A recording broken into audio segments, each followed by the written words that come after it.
Wow, it is wonderful to be back with you guys again for another semester. I think you are off to a great start. 14 new members of this club and 14 outstanding C1 speeches. Please, everyone, give all of our speakers a big round of applause. Every one of you. There was not a single speech this evening that I was not very impressed with. So this evening I'm serving as a combination of the general evaluator and the language evaluator.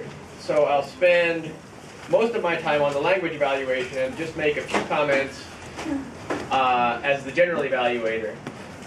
Besides our outstanding speakers this evening, we also had two outstanding Toastmasters of the evening. Let's give another hand to April and Badre, who were able to make the meeting interesting and keep things moving smoothly and not quite on time, but not as late as we might have been, considering that there were 14 speakers. That's a difficult job, and you guys did very well, so thank you for that. My other comment, as the general evaluator, we had something new that I liked, and that was weekly breaking news, which is some announcements. I think that was very useful for people coming in to get information. My only suggestion would be that you can add that to the agenda and schedule some time for it, because it wasn't scheduled on the agenda and it took up some time that wasn't there, so you might think about doing that. Okay, language evaluation. I noticed that this meeting became the meeting of the word charming, and everything and everyone that was presenting was charming. Charming has a more, I'm sure you know, has a more specific meaning referring to a man who is, well, charming. But it doesn't describe some other things, as I'll mention later in my presentation. Okay, here is a question for you. What is wrong with this? If I say, we need some helpers to make the meeting smoothly, what is wrong with that?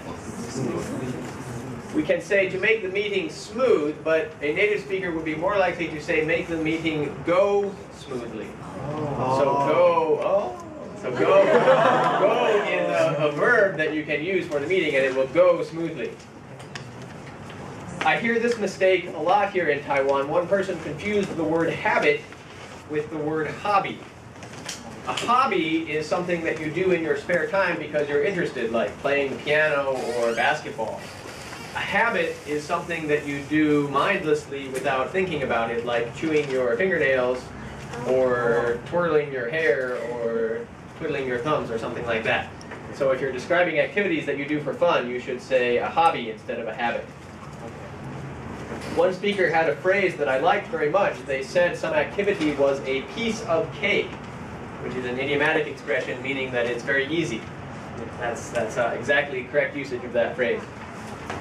Joy, if Joy is here, I liked your speech very much, but I was a little bit embarrassed when you put up your age distribution. Because I myself was off the chart. And you were here in the corner. You are not the oldest member of the Toastmasters Club. And of course, we're very happy to have you with us. Where am I? You also had an expression that I liked. You said a good example is the best sermon. Meaning, rather than preaching or telling other people what to do through your own life, through the example that you set, you show people how to solve a problem or deal with something. That's a very good expression.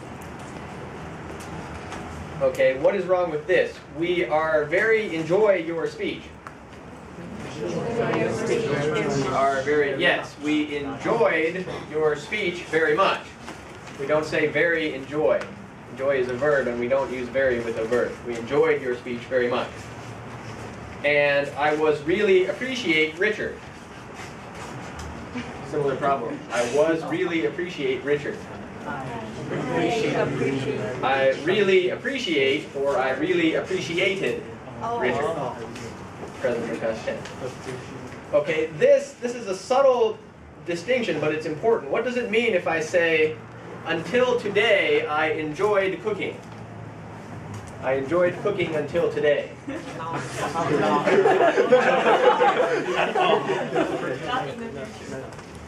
It means something happened today, and now I don't like cooking anymore. Okay, the thing I cooked was really terrible, and I decided I don't like cooking anymore. So, I mean, it's a translation from the Chinese, but when you say until, that means something has changed now. Okay, so instead of that, you can say, you said I enjoyed cooking in the past, you can say I still enjoy cooking.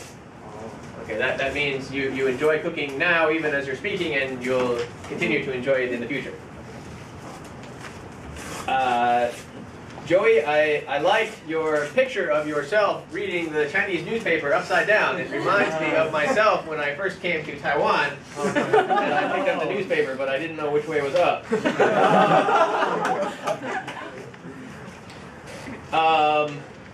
Ron, where is Ron? You described, yes, very good. You described the triathlon as a charming sport. That's why I said this has become the meaning of the word charming, but from your description, it doesn't sound charming to me at all. It sounds like I would die if I complete that. So congratulations to you for surviving. John, I liked your speech very much as well. Yes, I had one suggestion, well, two suggestions. The first, you said the first time we performance, where we would say the first time we perform. And when you play the guitar, I think what you were showing on your fingers were blisters. A blister develops on your skin if there is friction from playing the guitar, or you get blisters on your feet if you're hiking. It's filled with fluid.